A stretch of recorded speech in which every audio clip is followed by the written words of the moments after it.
Olá, seja bem-vindo a mais uma videoaula do Planilheiros Brasil. Eu sou Renato Lira e hoje vamos falar sobre loops na linguagem M, sendo que agora vamos falar sobre um loop com a quantidade indeterminada de iterações através da função list.generate.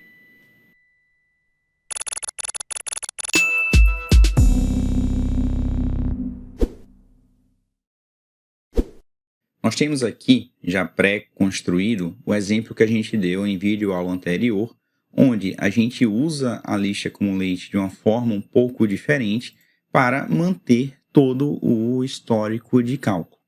A gente vai aproveitar toda a estrutura que a gente já fez aqui para introduzir a list.generate, que ela tem uma lógica bem parecida com a list accumulate, com algumas pequenas diferenças. A primeira diferença é que todo o argumento da nossa list.generate, deixa eu trocar aqui o nome da expressão. Então, aqui a gente parte da semente, mas a semente ela tem que ser declarada em forma de função sem argumentos. Então, eu abro, fecho, não coloco nada e começo a declarar a minha expressão. Eu posso, aqui eu não preciso mais desse artifício da lista, eu determino a minha iteração inicial. Nesse caso, eu vou colocar como 0 e o meu valor inicial vai ser como 0. O meu segundo argumento é a minha condição de parada. O que significa essa condição de parada? Como justamente a gente está no loop do while, eu não sei quantas iterações vão ser feitas. Para esse exemplo até que eu sei, mas se for um exemplo um pouco mais complexo, a gente não sabe. Pode ser 0, 1, 2 ou uma quantidade grande de iterações. E aqui também a gente vai usar uma função, sendo que a gente pode aqui usar o nosso amigo each. Ou seja, para cada item eu vou fazer uma condição que retorna verdadeiro ou falso. Se aqui retornar verdadeiro, ele vai executar a próxima opção. Caso contrário, ele para e finaliza a execução do loop. Então, nesse caso, eu gostaria que o meu interação seja menor do que 10, menor ou igual a 10, por exemplo. Então, eu preciso e já estou usando o valor da minha semente, que seria o item interação desse registro, que no começo vai ser 0, mas depois eu vou alterar.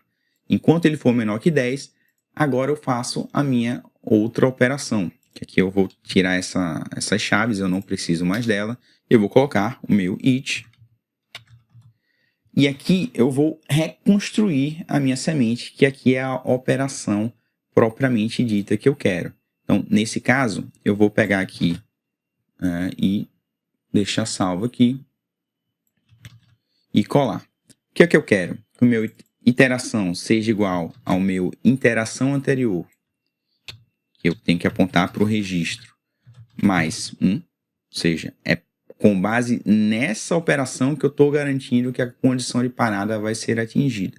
Caso contrário, ele ficaria num loop infinito e não retornaria valor algum. Já o valor, o que é que a gente quer? A gente quer o valor anterior, ou seja, não preciso mais desse list.last, e eu vou adicionar do meu valor da interação. Então, o item virou a iteração atual. E eu poderia parar por aqui, tá? Então, vamos transformar aqui e sair. Deu um erro. No caso, eu escrevi interação, não iteração.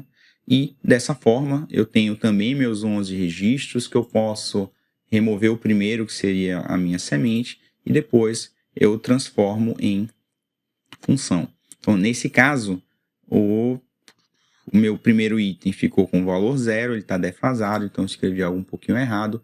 Então, eu quero que a própria iteração, ele adicione, faltou somar o mais 1 aqui. Pois na primeira iteração vai ser o valor previamente computado, que é 0, mais o valor da interação, que vai ser 0 mais 1, igual a 1. E assim sucessivamente. Então, dessa forma, eu consegui construir a soma e, no caso, se eu quisesse o produto, o meu valor inicial teria que ser 1 e aqui seria o valor vezes, entre parênteses, a minha iteração mais 1. E a gente tem o resultado do fatorial. 1 fatorial 1, 2 fatorial 2, 3 fatorial 6 e assim sucessivamente. A list.generate, ela também aceita um quarto argumento. Então, vamos lá. Então, a gente tem uma semente, a gente tem uma condição de parada, a gente altera essa semente com determinada expressão, sendo que aqui eu retornei todos os elementos foram alterados para eu poder construir. Mas se eu não quisesse usar todos esses elementos como output, eu também consigo colocar esse último argumento, que seria o int. Se eu quero apenas o valor, eu aponto apenas para o valor. E esse valor vai ser o output após a alteração que foi feita.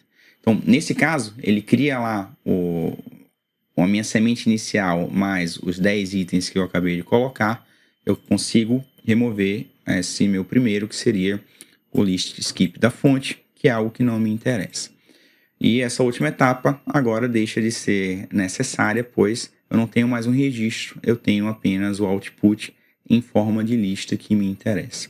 Então, a gente viu que a list.generate ela se assemelha com a list.accumulate, porém ela tem duas principais diferenças. A primeira é que ela tem uma condição de parada, ou seja, ela pode ser chamada uma quantidade indeterminada de vezes.